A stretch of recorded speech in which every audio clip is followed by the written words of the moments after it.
Hi everyone, what's up? Josh here with Alternative Brewing, and today I want to introduce you to the 4-6 pour-over method. Here, I do hesitate to say that this is a simple approach. However, once you begin to understand it, and certainly get those flavour results, for me at least, it made the world of difference in understanding how I can control and manipulate the flavour profile when brewing a pour-over coffee, beyond just adjusting those variables of your dose, yield, grind size and time, agitation and water temperature, which for me were for the longest time the only things that I considered when making a tasty pour-over.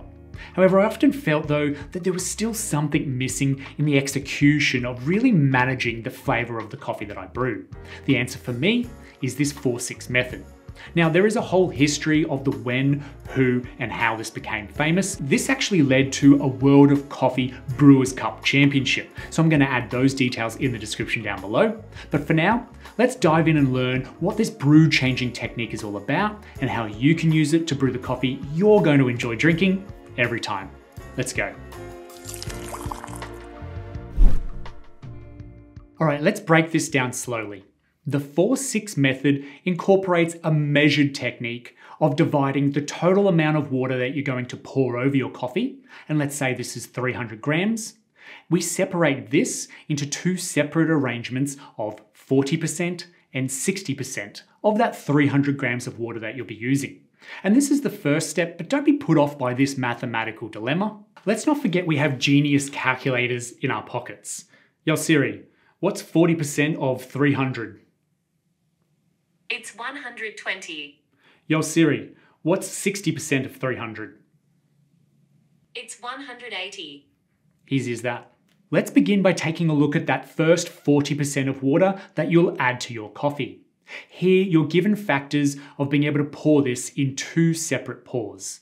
And this essentially is setting up your brew and the foundation for the rest of the flavour. And there are three ways to approach this.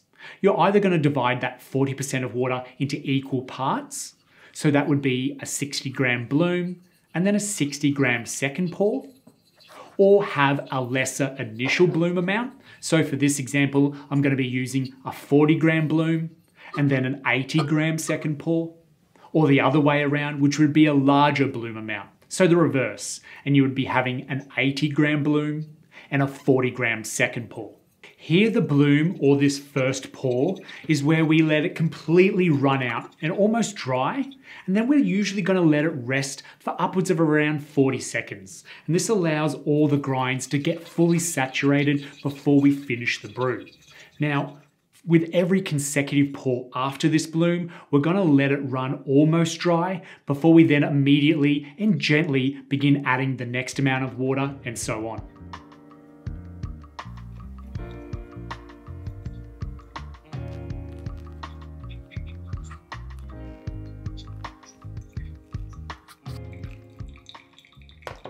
Now, each different approach to adding that first 40% of the water into your brew sets up a balance of sweetness and acidity. So with that smaller bloom and a bigger second pour, you unlock a lot more sweetness in the cup. Whereas with a larger bloom and a smaller second pour, you find a lot more brightness and crisp acidity in the cup. And of course, a balance from each pour will give you a balance between sweetness and acidity. Now, from my experience, this is almost a cheat code for brewing coffee, and I find it works consistently to brew delicious coffee every time. Let's take a look now at that second part of the brew and the final 60% of the water. Here we have that remaining 180 grams of water to pour into our slurry, and we can do this in three ways. We can either begin by pouring it in a nice, steady, and unbroken pour of 180 grams, or we can divide the water into equal parts for 2 or 3 consecutive pours. So for 180 grams by 2, this is going to be 2 90 gram pours, or for 3 pours, this is going to be 3 60 gram pours. Now, the easiest way to remember this is the more pours you make, the stronger your brew becomes. So for that single pour of 60% of your water, this is going to have a light body. Whereas if you made 2 pours, this will present with a medium body. And then if you made 3 or more consecutive pours, then it will have a much stronger, heavier body. And this then accentuates or masks the original balances of that sweetness and acidity we set up in that 40% of the original part of our brew, which was the foundation from the beginning. The beauty of the 4-6 pour-over method lies in its adaptability to a wide range of pour-over drippers and brew ratios, making it an excellent choice for us home baristas. Whether you have a V60, a Chemex, a Kalita Wave, or literally any other pour-over device, this method will work wonders. Now, each dripper may have a unique design and characteristics, but the principles of the 4-6 pour-over method do remain consistent, and you can easily then adjust your pouring technique to accommodate the specific features for your chosen dripper. Taking a look at the common mistakes in pour-over coffee and how to avoid them, the most common one I would say is inconsistent pouring, and this leads to an uneven extraction. To avoid this, certainly practicing a steady, controlled pour without coffee helps, and then definitely using a gooseneck kettle or something like the Hario Drip Assist, if possible, where when brewing great coffee, precision is needed. Now, the next most common mistake is the wrong grind size.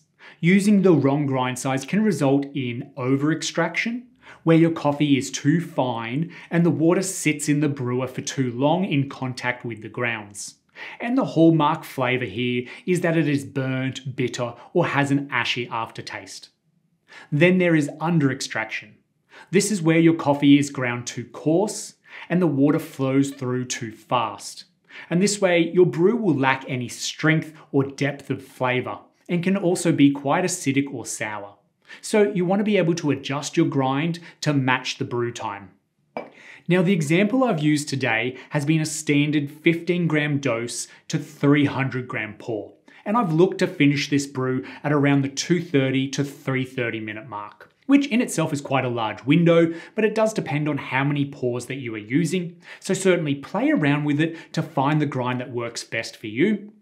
Now, if you've never adjusted your grinder before, personally in my experience I've found it is at about the halfway mark on your grinder's scale. Say it's a 1 to 10, start at 5, and then either fine it up a notch or coarsen it up, and that's usually a good starting point for pour-over coffees.